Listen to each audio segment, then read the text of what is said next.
नमस्कार मित्रांनो, सुस्वागतम. मकर संक्रांतीच्या खूप खूप शुभेच्छा. तर लक्ष्मीच्या पावलांनी या मालिकेच्या आजच्या भागामध्ये रोहिणी खाली येते तर संगीता ही आबांना चहा देते.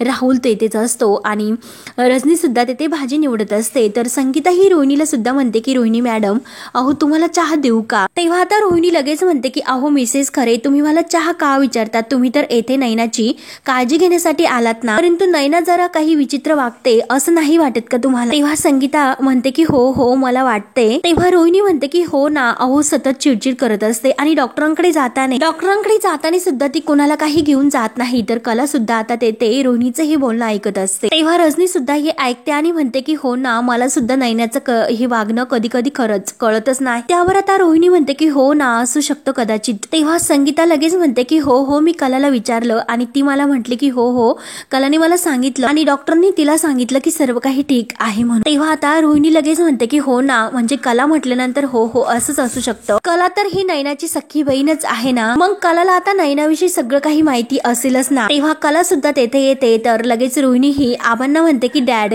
अहो मला तुमच्याशी काहीतरी बोलायचं, म्हणजे अहो प्रस्तावच मांडायचा. आणि ती सुद्धा आता तेथे खुर्चीवर बसते. आबा म्हणतात की अगं बोल ना, तुला नेमकं काय बोलायचं आहे? तर लगेच रोहिणी म्हणते मला असं वाटतं की नैनाचं डोहाळ्यात जेवण. आणि कला सुद्धा हे सर्व तेथे ऐकत असते आणि रोहिणी आता राहुलकडे बघून म्हणते की डोहाळ्यात जेवण. तेव्हा संगीता आणि ह्या कलाला तर खूप असा आनंद होतो आणि आबांना सुद्धा. रोहिणी पुढे म्हणते की हो हो मला तर असं वाटतं की आणखीन काही दिवसानंतर सण समारंभ, लोकांची गर्दी, जा तिला अजिबात सहन नाही होणार. आणि शिवाय तिचा 7वा महिना सुद्धा आता संपतच आला, त्यामुळे आपण डोहाळ्यात जेवण तर करूनच टाकूया. आबा तर खुश होऊन म्हणतात की हो हो रोहिणी, तू तर अगदी बरोबर बोलली. आता मात्र तू कुठेतरी सासू म्हणून शोभून दिसते. तर रोहिणी आता खुश होते, कारण राहुल आणि तिला तर माहिती असतं की नैनाचं काय आहे ते.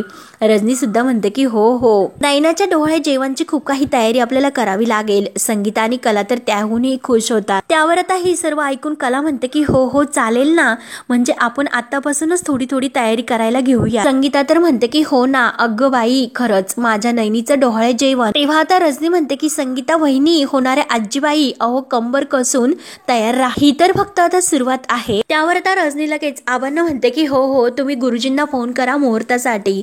आबा म्हणतात की हो हो लगेच करतो. तेव्हा आबा लगेच गुरुजींना फोन करतात. तर कला संगीता किचन मध्ये जातात आणि त्यांची लगेच अगदी खुश होऊन तयारी सुरू होते. आबा आतमध्ये बोलत बोलत जातात. तर राहुल आणि रोहिणी एकमेकांना खुणावतात, कारण आता रोहिणीचा वेगळाच काहीतरी हा प्लॅन असतो. त्यानंतर आता काजल आणि दिनकर हे घरी येतात आणि काजलला सारखं सारखं सोहम तिच्याशी बोललेला नाही, अगदी झिडकारून तो तिला बाजूला गेलेला आहे. सर्व काही क्षण तिच्या डोळ्यासमोर सारखे सारखे येत असतात. आणि तेवढ्यात दिनकर येतो आणि काजलला विचार करत बघितलेलं बघून तो काजल जवळ येतो आणि काजलला म्हणतो की काजल, तुझ्या डोक्यामध्ये जो काही विचार असेल तो लवकरात लवकर बाहेर काढ. उगाच असं स्वप्न बघून आमची सुद्धा झोप तू बिघडू नको. त्यावर आता लगेच ही काजल म्हणत असते की बाबा, मी तुम्हाला 1000 वेळेस सांगितले की मला लग्न नाही करायचं म्हणून, त्या गोष्टीची स्वप्न मी कशाला बघेन? त्यावर आता दिनकर विचारतो की असं मग तंत्री कशा पायी लागली होती. आणि तेवढ्यात दिनकरच्या मोबाईलवर संगीताचा कॉल येतो. तर दिनकर लगेच फोन घेतो आणि बोल संगी असं म्हणतो. तेव्हा संगीता अगदी खुश असते आणि खुश होऊन म्हणते की तुम्हाला एक खुश खबर सांगण्यासाठी मी फोन केला होता. दिनकर विचारतो की काय ग? तर संगीता अगदी हसून म्हणते की आपल्या नैनीचं डोहाळे जेवण करणार आहेत. आणि हा घाट कोणी घातला तुम्हाला माहिती आहे का? दिनकर विचारतो की कोणी? तर संगीता म्हणते की नैनीच्या सासूबाईंनी. अहो रोहिणी मॅडम. तर ते ऐकून दिनकरला सुद्धा आनंद होतो. दिनकर म्हणतो की अगं संगे काय सांगतेस? त्या स्वतःनी हे सर्व काही सुचवलं, त्यांनी काढलं. संगीता म्हणते की हो की अहो खरंच मला खूप असा आनंद झाला, काय सांगू तुम्हाला मी तो आनंद. अहो आपल्या दोन्ही पोरीपैकी एका पोरीला तरी चांदेकरांनी स्वीकारले आणि खरंच रोहिणी मॅडम खूप असं चांगले आहेत. मीच मेली उगाच त्यांना नावं ठेवत होती. तेव्हा दिनकर सुद्धा ते ऐकून खूप खुश होतो आणि संगीला म्हणतो की संगे हे बघ, खूप चांगली बातमी तू दिली ग, आपल्या डोसक्यावरचं ओझंही थोडंसं कमी झालं. तेव्हा संगीता म्हणते की हो ना, अहो आता मी फोन ठेवते कारण तयारीला लागायचं आहे. अहो गुरुजी येणार आहेत मुहूर्त बघण्यासाठी. तेव्हा दिनकर म्हणतो की बरं बरं ठेवा आता फोन. त्यानंतर मात्र आता सरोज इकडे फोनवर बोलत असते की हो कळलं मेल केली ना तुम्ही, मी चेक करून पाहते. आणि फोन ठेवल्यानंतर तेवढ्यात मात्र आता रोहिणी धावतच रूम मध्ये येते, रूमचा दरवाजा लावून घेते आणि घाईने इतकी पळतच येते की सरोज वहिनी, अगं खरंच मला तुझ्याशी खूप असं महत्वाचं असं बोलायचं आहे असं म्हणते. तेव्हा आता सरोज रागाने म्हणते की रोहिणी हे बघ, आता तुझ्याशी बोलायला मला वेळ नाही, बाहेर गुरुजी येणार आहेत. त्यावर आता रोहिणी म्हणते की हो ना, मला माहिती आहे गुरुजी येणार आहेत म्हणून ते येण्या अगोदर मी तुझ्याकडे आले. अगं सरोज वहिनी, मी इतकी धावत पळत आले म्हणजे नक्की काहीतरी महत्वाची गोष्ट असेल ना. आणि अगदी खुश होत म्हणते की अगं सरोज वहिनी, माझ्या हातात एकदम असं मोठं घपाड लागलं आणि ते पण त्या खोटारड्या खऱ्यांच्या विरोधात. तर सरोज विचारते की म्हणजे काय. रोहिणी म्हणते की अगं सरोज वहिनी, तो एक बॉम्ब आहे, एकदाच फोडला तर त्याचा खूप मोठा असा इफेक्ट होईल, पण त्या अगोदर अगं सरोज वहिनी, मला तुझ्याकडून एक प्रॉमिस हवं आहे. म्हणून रोहिणी आता सरोज समोर हात धरते. तेव्हा मात्र आता रोहिणी म्हणते की हे बघ, जेव्हा मी ती जी काही न्यूज आहे ना ती सर्वांच्या समोर आणेन ना, तेव्हा मात्र तू मात्र हरेंच्या बहिणीच्या विरुद्ध जे काही करू शकली नाही ते तुला करावं लागेल. तेव्हा आता हे सर्व ऐकून सरोज तिला विचारते की एक मिनिट, अगं रोहिणी, नक्की तुझ्या डोक्यामध्ये काय असं चाललेलं आहे, नेमकं तुला काय मला सांगायचं असेल, जे काही सांगायचं असेल जरा स्पष्ट सांग. तेव्हा रोहिणी म्हणते की कळेल, नक्की कळेल आणि लवकरच कळेल, पण सरोज वहिनी, जेव्हा ती फसवणूक मी उघडकीस आणेल तेव्हा मात्र चांदेकरांना खूप असा मनस्ताप होणार आहे. त्याचा परिणाम म्हणून तू त्या खरे बहिणींच्या सोबत जे करू शकली नाही ते तू करशील ना. तेव्हा सरोज विचारते की अगं बाई, अगं नक्की काय करायचं आहे. तेव्हा रोहिणी म्हणते की हो, त्या खरे बहिणींना कायमचे या घराच्या बाहेर काढायचं, प्रॉमिस. तेव्हा आता सरोज सुद्धा रोहिणीचं ऐकते. चांदेकरांची खरंच जर फसवणूक होणार असेल तर त्या दोन्ही बहिणींना घराच्या बाहेर मी नक्की काढेन, हे प्रॉमिस मी तुला करते. म्हणून आता रोहिणीच्या हातामध्ये ती हात देऊन ते प्रॉमिस देते. तेव्हा रोहिणी तर आणखीन खुश होत. त्यानंतर आता गुरुजी येतात. गुरुजी सर्व काही मुहूर्त पाहतात, ग्रहांची दशा आणि जे काही आहे ते सर्व चेक करून म्हणतात की आई वडिलांची कुंडली पाहता तर उद्याचा योग्य वेळ आहे आणि उद्याचाच हा मुहूर्ताचा दिवस आहे. रजनी लगेच म्हणते की अरे देवा, उद्या इतक्या लवकर ही सर्व तयारी कशी करायची. गुरुजी, एकतर काहीच वेळ आता हातात नाही, एकतर खूप अशी घाई होईल, दुसरा एखादा मुहूर्त आहे का बघा ना प्लीज. म्हणून आता रजनी दुसरा मुहूर्त बघायला सांगते. तेवढ्यात आता सरोज सुद्धा बाहेर आलेली असते आणि तेथे मात्र अद्वैत, कला, आबा आणि राहुल हे सर्वजण असतात, नैना सुद्धा. तेव्हा गुरुजी म्हणतात की बरं बघतो आणि उद्याचा नाही परंतु 20 दिवसापूर्वी आहे, चालेल ना. रजनी म्हणते की हो चालेल. आणि तेवढाच वहिनी आपल्याला म्हणजे वेळ लागेलच ना तयारी करण्यासाठी आणि वेळ सुद्धा मिळेलच ना. आणि तेवढ्यात मात्र आता रोहिणी बाहेर येते. रोहिणी म्हणते की रजनी, अगं तू काही कसं बोलतेस ग, अगं 20 दिवस, अगं तू नैनाची कंडिशन बघितली ना, तिला जास्त गर्दी नाही सहन होणार. आणि मी काय म्हणते की डॅडच आपल्याला कायम म्हणत असतात की शुभ कार्याला वेळ लागू नये, म्हणून लगेच उद्याच करून टाकूयात, हो की नाही. नैना तर पूर्णपणे आता टेन्शन मध्ये असते. तेव्हा आता सरोज सुद्धा रोहिणीच्या बोलण्याचा विचार करत असते. रोहिणीचं ते बोलणे ऐकून मनात म्हणते की रोहिणीचं नेमकं काय चाललं, हे नेमकं असं काय, कोणती बातमी असेल हिच्याकडे. तेव्हा नैना तर आता पूर्णपणे टेन्शन मध्ये येते आणि मनात म्हणते की बापरे, मोठ्या ट्रॅप मध्ये मी अडकले, आता हे डोहाळे जेवण नंतर ती डिलिव्हरी कसं मॅनेज करायचं हे सर्व. तेव्हा आता आबा हे सर्व काही ऐकून म्हणतात की रजनी, अगं रोहिणी जे काही म्हणते ना ते मला पटतंय, नाही म्हणजे घाई होईलच थोडी आणि आपण तर सर्वजण घरचीच लोक आहोत, मग घेऊ सांभाळून, हो की नाही. आता रोहिणी म्हणते की हो ऑफकोर्स. आणि आबा लगेच गुरुजींना म्हणतात की गुरुजी उद्याचा मुहूर्त फिक्स. तर गुरुजी म्हणतात की बरं. आणि गुरुजी म्हणतात की येतो चला मी आता, म्हणून गुरुजी निघून जातात. तेव्हा आता रजनी तर खूप खुश असते की उद्याचा मुहूर्त हा फायनल ठरलेला आहे, चला वहिनी कामाला तर लागावे लागेल. आणि वहिनी पदर खोसून एकदम तयार राहा बर का. तेव्हा संगीता तर अगदी खुश असते आणि कला सुद्धा. अहो रजनी म्हणते की वहिनी, लेकीचं डोहाळे जेवण आहे आणि आजी म्हणून तुमचं हे पहिलं कार्य. तसं आता संगीता खूप खुश असते, कारण तिला कुठे माहिती असतं की ही नैना प्रेग्नेंट नाही आणि रोहिणी ते भांडं फोडणार आहे म्हणून. रोहिणी तर अगदी वाट बघून असतात, तिच्या मनामध्ये अगदी लाडू हे अगदी फुटत असतात की काय आता कसं होईल हे. तेव्हा आता लगेच आबा म्हणत असतात की कुणाला बोलवायचं, डेकोरेशन सर्व काही अगदी व्यवस्थित झालं पाहिजे बरं का, जबाबदारी व्यवस्थित पार पाडायला हवी. तर रजनी म्हणते की हो आबा, अगदी सगळं काही व्यवस्थित होईल. आणि कला तर आहेच ना माझ्या मदतीला. आणि अद्वैतला सुद्धा विचारते की अद्वैत तू मदत करशील ना. तर अद्वैत म्हणतो की हो करेल, त्यात काय. तेव्हा मात्र आता नैनाला तर खूप असं टेन्शन येतं. नैना लगेच म्हणते की हो मी आलेच, जरा बाहेर जाऊन येते. तेव्हा आता रजनी विचारते की काय ग नैना, अगं तू आता कुठे चालली, तुझ्या डोहाळे जेवणाची तयारी सुरू आहे ना आता, इतकी तयारी तुझीच चालली, मग तू बस बरं खाली. तेव्हा नैना म्हणते की हो हो जरा थांबले असते, परंतु मला डॉक्टरांकडे जायचं होतं. तेव्हा आता रोहिणी म्हणते की नाही नैना, आता डोहाळे जेवण पूर्ण होईपर्यंत तू कुठेही बाहेर नाही जायचं आणि उद्याचाच मुहूर्त आहे, त्यामुळे स्वतःला जरा जपतो, अजिबात जरा थकू सुद्धा नको. आणि डॉक्टर जे काही हवं आहे ना त्यांना सगळ्यांना तू आज येथेच बोलावून घे. इनफॅक्ट म्हणजे आपल्याला सगळ्यांना साड्या तर घ्यायच्याच आहेत आणि शिवाय दुकानदारांना साड्या घेऊन येथेच बोलावले, चालेल ना? म्हणजे बाहेर जाण्याचा काही प्रश्न नाहीच. तेव्हा मात्र आता रोहिणीचा प्लॅन काही वेगळाच असतो आणि आता सर्वांना रोहिणीचं कौतुकच वाटत असतं. तर कला सुद्धा म्हणते की हो ना नैना ताई, अगं खरंच रोहिणी मॅडमला तुझी किती काळजी आहे ग, अगं जरा ऐक ना त्यांचं, नको तू बाहेर जाऊ आज. तेव्हा नैना म्हणते की हो हो. तेव्हा मात्र आता नैनाला मनात तर वेगळंच टेन्शन असतं, तर रोहिणीला हे सर्व काही ओळखतं. रोहिणी मनात म्हणते की बिचारी नैना, कायमचं घराच्या बाहेर जाण्यासाठी बाळा आज एक दिवस घरीच थांब ना तू. त्यानंतर आता आबा आणि अद्वैत दोघांचं बोलणं सुरू असतं आणि संगीता, कला आणि रजनी मॅडम या तिघींचं बोलणं चालू असतं.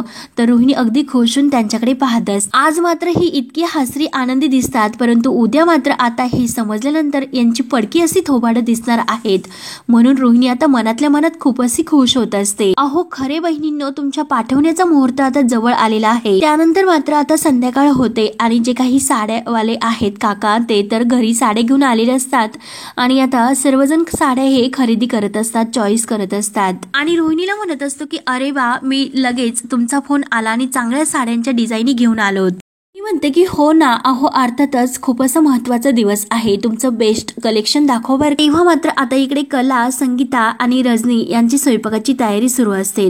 रजनी विचारत असते की संगीता वहिनी, अहो जेवणाचा बेत काय करायचा? तेव्हा संगीता म्हणते की हो ना, हे काय मटार हे सोलायला घेतलेले आहेत, मेथी सुद्धा निवडायला घेतलेली आहेत. आणि तेवढ्यात कला म्हणते की आई, अगं ते मटार हे करंजीसाठी आहेत, मी तुला सांगितले ना मगाशी. रजनी म्हणते की हो हो, म्हणजे आपण करंजी किंवा मोदक हा खेळ खेळायचा आहे ना? तेव्हा कला म्हणते की तुम्ही जर म्हटलात ना पेढा किंवा बर्फी किंवा अंगठी, रुपया हे सुद्धा खेळू शकतो, परंतु करंजा आणि मोदक तर छान आहे. परंतु मला माहिती आहे की जग खूप पुढे गेलं आणि ढोळे जेवणाची सुद्धा तेवढीच मजा असते.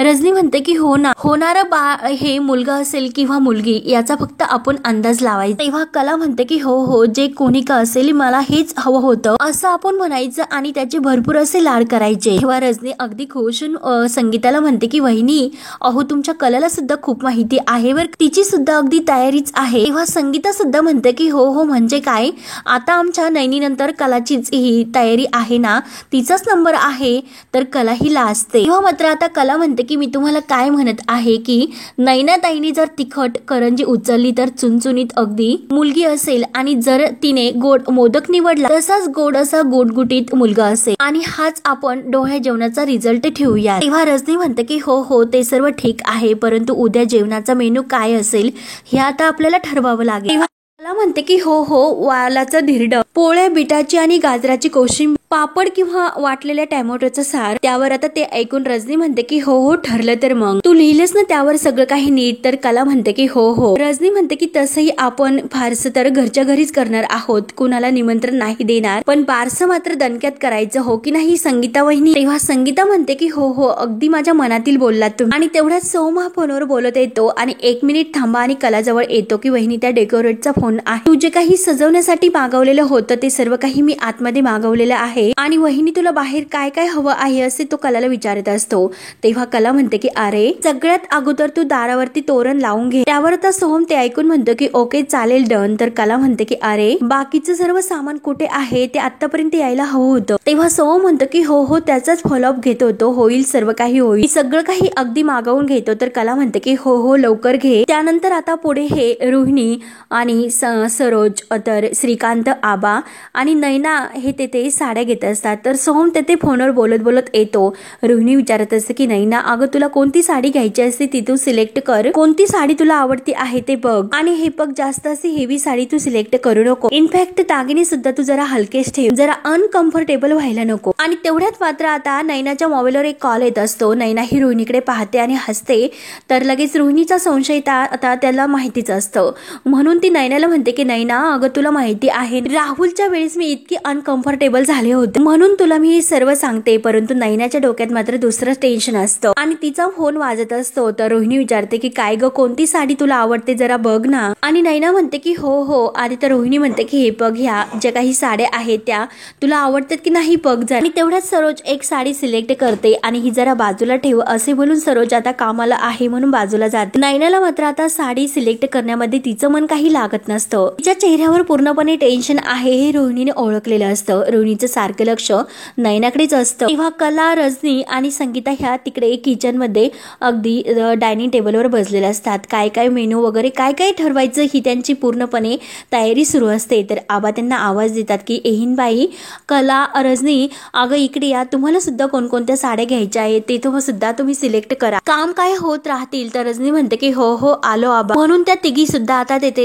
येतात. परंतु रजनी पुढे जाते तर कला आणि संगीता ही मागे असते. तर संगीता लगेच कलाला म्हणते की अगं कला मी तुला काय म्हणते. तर कला म्हणते की बोल ना आई, मी काही तिकडे साडी निवडायला येत नाही, तुला जे काही सिलेक्ट करायचे असेल ते तू कर, तोपर्यंत मी कुकर लावते आणि येते. तेव्हा कला म्हणते की बरं आई ठीक आहे. तेव्हा मात्र आता कला ही त्या काकांना नमस्कार घालते. तर काका नमस्कार घालून आबांना म्हणतात की आबा साहेब अहो बायकांनी तर साड्या सिलेक्ट केल्यात परंतु तुम्ही अजूनपर्यंत कुर्ता सिलेक्ट नाही केला. तेव्हा आबा खुश म्हणतात की अरे अगोदर आमच्या सुनबाई आणि नंतर आम्ही. तेव्हा अद्वैत थोडस समोर कामात असतो आणि आबा हे अद्वैतला सुद्धा आवाज देतात की अद्वैत अरे तू सुद्धा ये ना. तेव्हा अद्वैत म्हणतो की आबा अहो तुमचं चालून द्या, मी जरा कामात आहे, काम पूर्ण करतो. राहुल तर तेथेच असतो. राहुलला आता माहिती असतं की नक्की काय होणार आहे म्हणून तो सुद्धा रोहिणीप्रमाणे खुश असतो.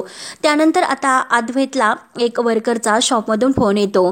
तेव्हा मात्र आता जे काही दिवे आगारचं जे काही काम आहे त्यात तर राहुलचं लक्ष नसतं म्हणून तो आता अद्वैतला हे सर्व सांगतो की राहुल साहेबांचं यात काही लक्ष नाही म्हणून. पहिल्या दिवशी त्यांनी उत्साहात सर्व काही केलं परंतु आता मात्र त्यांना लक्ष नाही द्यायचं. त्यावर आता ते ऐकून अद्वैत विचारतो की म्हणजे तुम्ही हे कशावरून म्हणतात. तेव्हा आता जेव्हा तो वर्कर सांगायला सुरुवात करतो की 4 दिवस झाले रिप्लाय करून परंतु अजून सुद्धा त्यांनी त्यावर काही असा मेल वर त्या रिप्लाय नाही दिला आणि या मेल वरती जोपर्यंत त्यांचा रिप्लाय येत नाही तोपर्यंत पुढे काम नाही होणार. त्यावर आता ते ऐकून अद्वैत म्हणतो की ठीक आहे मी बघतो. तेव्हा आता अद्वैत फोन ठेवतो आणि समोर राहुल असतो. राहुलला विचारतो की राहुल लगेच म्हणतो की हो बोल ना दादा. तेव्हा आता अद्वैत मनात विचार करतो की राहुलसाठी आजचा दिवस खरंच खूप चांगला आहे त्यामुळे आता मात्र आजच्या दिवशी मी त्याला काही बोलू शकत नाही, उगाच मला घरामध्ये वाद नको, परंतु कामाचा होल्ड मात्र मी माझ्याकडे घेईन. ह्या सर्वाचा विचार करून अद्वैत लगेच राहुलला म्हणतो की राहुल अरे जरा ऐक. राहुल अद्वैत जवळ येतो आणि बोल ना काय आहे ते असे. तर अद्वैत म्हणतो की दिवे आगारचे जे काही प्रोजेक्ट आहे त्याबद्दलचं जे काही माहिती आहे ती तू मला दे, इथून पुढे त्या कामाबद्दल जो काही होल्ड आहे तो मला हवा आहे. त्यावर आता राहुल विचारतो की काय रे मी काही चुकीचं केलं का. तेव्हा आता अद्वैत उठतो. अद्वैत म्हणतो की अरे तू तसं काही केलेलं नाही परंतु सध्या तू बाकीच्या गोष्टीमध्ये अगदी व्यस्त आहे म्हणून मी तुला म्हटलं की त्याचे डिटेल्स तुम्हाला पाठवून ठेव, बाकी पुढचं काय आहे ते मी पाहतो. तेव्हा मात्र आता राहुल म्हणतो की अरे दादा पण मी 100% दिलेले आहे या प्रोजेक्ट. तेव्हा मात्र आता रोहिणी या दोघांकडे लक्ष ठेवूनच असते आणि रोहिणी आता साडी घेता लगेच या दोघांचं बोलणं ऐकून त्यांच्या जवळ येते आणि विचारते की काय झालं, कामाचं काही झालं. तेव्हा अद्वैत म्हणतो की नाही आत्या काही झालेले नाही, डोंट वरी. तेव्हा रोहिणी म्हणते की नाही अरे आता तू काहीतरी बोलत होता ना. तेव्हा अद्वैत म्हणतो की ते आम्ही तर कामाबद्दल बोलत होतो, बाकी काही झालेलं नाही म्हणून. आपला दिवे आगारचा जो काही प्रोजेक्ट आहे ना त्याचा होल्ड मी माझ्याकडे घेतो, बाकी काही नाही. तर का रोहिणी लगेच म्हणते की मग काही नाही असे का म्हणतो. अरे त्या प्रोजेक्ट वर राहुलने छान असं काम केलेलं आहे आणि डॅडने सुद्धा त्याचं कौतुक केलेलं आहे, मग त्यालाच तो प्रोजेक्ट करून दे. तेव्हा अद्वैत म्हणतो की हो आत्या करून दे, त्याला खूप काही काम करून दे परंतु आत्ताची ही जी काही फेज आहे ना त्याच्या आयुष्यातील ही खूप अशी इम्पॉर्टंट आहे, त्याला त्याच्यावर फोकस करून दे, मी कामाचं पाहत. तेव्हा राहुल लगेच अद्वैतला म्हणतो की अरे दादा मी दोन्ही काम करू शकतो ते पण एकत्र. तेव्हा आता अद्वैत म्हणतो की हो ऑफकोर्स तू ते करू शकतो, त्यावर काही डाऊट सुद्धा नाही परंतु आता मात्र अरे तुला तुझ्या बायको बरोबर थांबण्यामध्ये इंटरेस्ट असेल आणि शिवाय एखादी इमर्जन्सी आली तर तुला अचानक जावं सुद्धा लागेल, त्यामुळे कामाचं जे काही आहे ते मी पाहतो, तू फक्त सध्या फंक्शन हे एन्जॉय कर. तेव्हा आता रोहिणी आणि राहुल या दोघांनाही अगदी राग येतो. राहुल लगेच म्हणतो की दादा अरे पण याला काय अर्थ आहे, अरे इतकं मन लावून मी हे प्रोजेक्ट हँडल करत होतो आणि तुला तर कॅज्युअली म्हणतो तू की फंक्शन एन्जॉय कर म्हणून, आणि तसंही या फंक्शन मध्ये काय ठेवलंय सगळं काही खोटारडेपणा सुरू आहे आणि ती नैना दिसते तेवढी साधी नाही. तर अद्वैतला आता म्हणजे नेमकं यांना काय म्हणायचं हे काही कळत नसतं.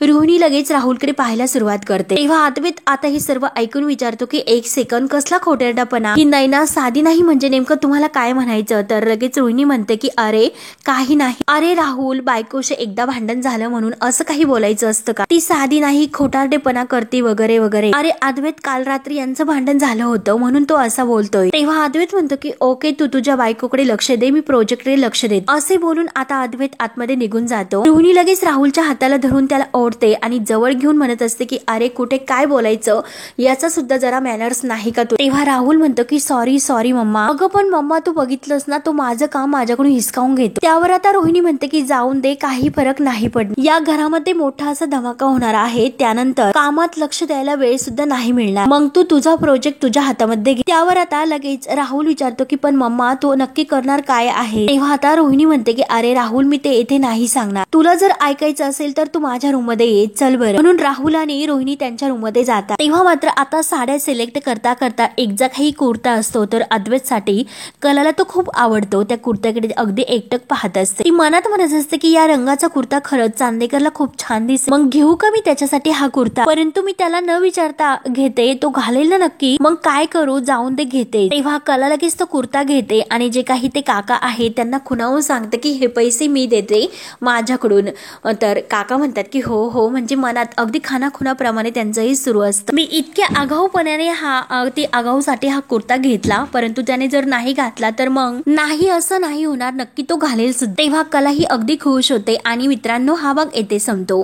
पुढील भागामध्ये आता रोहिणी ही राहुलला म्हणत असते की तुझ्या बायकोला ढोळे जेवणाच्या दिवशी मी तयार करणार आहे, तिचं ते खोटं पोट आहे ना, ते मला बघायचं आहे. तेव्हा आता इकडे बाहेर सर्वजण साड्या सिलेक्ट करत असतात. तर आबा हे विचारतात की रोहिणी अचानक कुठे गेली? तर कला म्हणते की त्या अचानक वरती गेलेल्या आहे, थांबा मी त्यांना बोलावून आणते. तेव्हा मात्र आता कला ही रोहिणीला बोलायला येत असते आणि आता रोहिणी ही राहुलला म्हणत असते की तुझ्या लग्नापासूनचा प्रत्येक गोष्टीचा मी आता बदला घेणार आहे आणि जो काही ठरलेला आहे ना आपला डाव, तो मला त्या कलावर उलटवायचा आहे आणि आता ही संधी घेऊन मला सगळा काही हिशोब पूर्ण करायचा आहे. तेव्हा मात्र आता कला ही सर्व ऐकते आणि आता कलाने ऐकल्यानंतर तिला मात्र आता धक्काच बसतो. परंतु रोहिणी आणि राहुलचं लक्ष कलाकडे जातं आणि ते दोघेही अगदी घाबरून कलाकडे पाहत असतात.